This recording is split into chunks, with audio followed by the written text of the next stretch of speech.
Nós aí, a partir do processo de independência, a partir de setembro de 1822, é que a gente pode falar de primeiro reinado mesmo.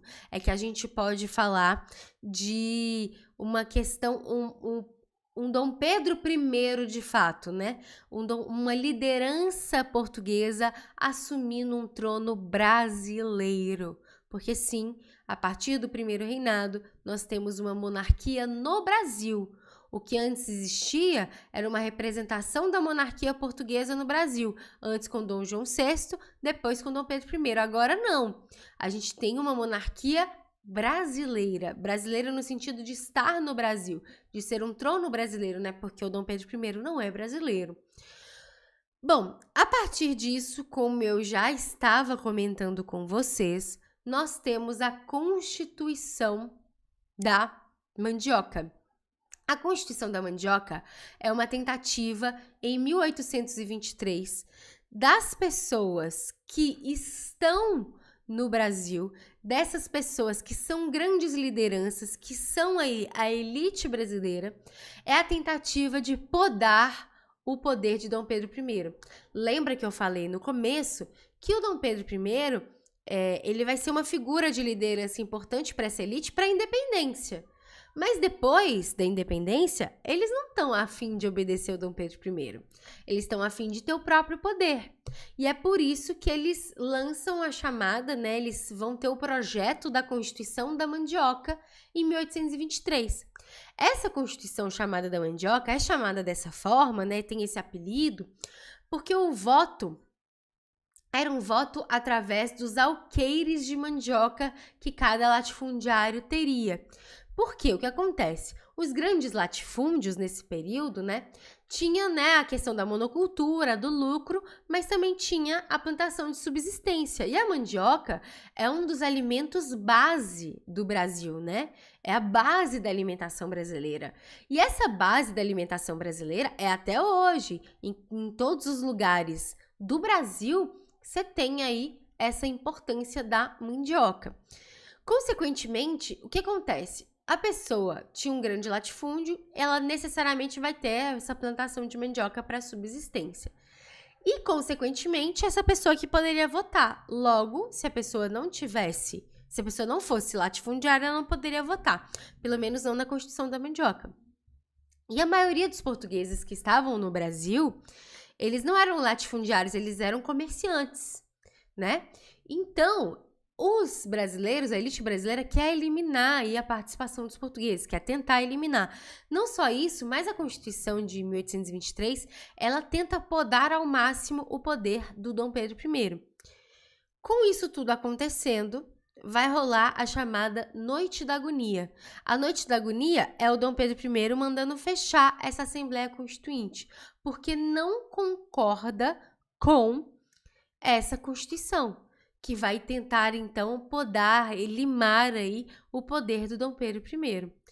E aí nós temos a prisão de alguns deputados, né? Vai ser um grande escândalo na época. E uma nova Constituição, que é a Constituição de 1824. Na Constituição de 1824, a gente tem o chamado poder moderador, a gente tem alguns cargos vitalícios, principalmente no Senado. O Senado vai ser nomeado pelo imperador. Então, olha só, o poder moderador basicamente é um quarto poder.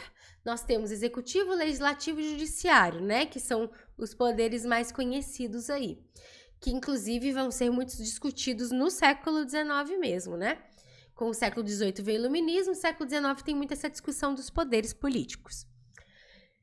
E aí, o Dom Pedro I, ele cria um quarto poder. Só que o executivo, legislativo e judiciário, em teoria, eles têm um equilíbrio, né? O poder moderador não, é um poder acima dos outros três. Logo, nós temos aí um abuso de poder já na própria Constituição, porque ele coloca o poder dele acima de todos os outros.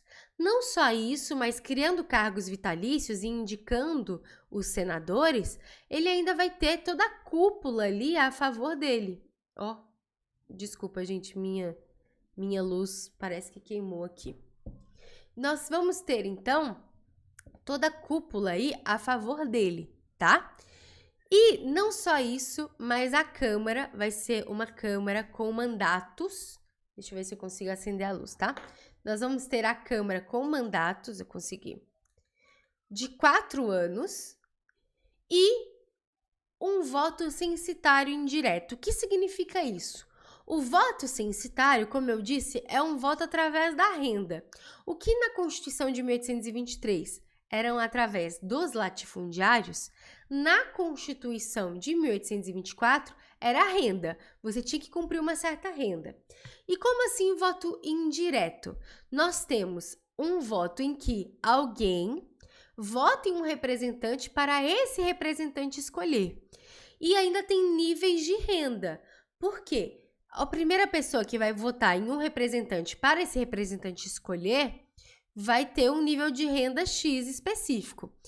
E nessa pessoa que pode ser representante tem que ter uma renda maior ainda. Então, esse voto censitário vai eliminar grande parte, grande maioria das pessoas aqui no Brasil, tá? Nessa Constituição. E nós temos também o padroado e o beneplácito, que são poderes que se conectam com a igreja, porque o imperador vai ter o poder de nomear bispos e vetar ordens papais. Isso no primeiro reinado a gente não vai estudar muito, mas no segundo reinado é importante lembrar disso. Lembrando também que 1824, que é a nossa primeira Constituição brasileira, ela vai ser Constituição durante todo o Império, tá? Então, desde 1824 até 1889, mais especificamente 1891, que é todo esse período imperial aí, vai ser a mesma Constituição. Então, todas essas regras que eu tô falando aqui vai valer para praticamente um século de história do Brasil.